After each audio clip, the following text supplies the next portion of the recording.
ஒரு கிராமத்துக்கு ஒரு சபை போதுமானது. நம்ம கூட சொல்லுவோம், ஒரு வார சோத்துக்கு ஒரு சோறு போதும். ஒரு சோறை செக் பண்ணாலே போதும். சட்டி முழுவதும் எப்படி தான் இருக்கும்? வெந்து தான் இருக்கும்.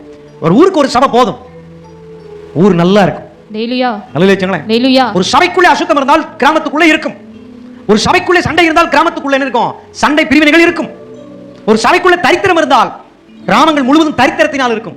சபை உள்ளவர்கள் கடன் பிரச்சனையோடு கூட இருந்தால் கிராமத்தில் உள்ள எல்லா வீடுகளுக்குள்ளும் என்ன இருக்கும்? கடன் தொல்லைகள் இருக்கும். அப்ப சபை என்ன செய்ய வேண்டும்? சபை அப்படிப்பட்ட காரியங்களிலிருந்து விடுதலையாக்கப்பட வேண்டும். அதற்காகவே தேவன் அதிகாரத்தை கொடுத்திருக்கின்றார். நீ பெரிய காரியங்களை செய்ய வேண்டும். ஆமென். கிறிஸ்து என்கிற அதிகாரமே தேவனால் கொடுக்கப்பட்ட மிகப்பெரிய ஒரு ஆசீர்வாதம். அந்த ஆசீர்வாதத்தை நாம் பயன்படுத்தாமல் வைத்துக் கொண்டு நாம் என்னதான் முட்டி மோதி கொண்டிருந்தாலும் அது கடவுளுடைய பார்வையில் உன்னதமான ஊழியமாக ஆகாது, ஆவிக்குரிய வாழ்க்கையாக ஆகாது. அதனாலே நாம் எழும்ப வேண்டும். கடைசி கால எழுப்புதல் செய்தி என்ன? உனக்கு உள்ளே கொடுக்கப்பட்டிருக்கிற ஆவியை அனல் மூட்டி எழுப்பு. உனக்கு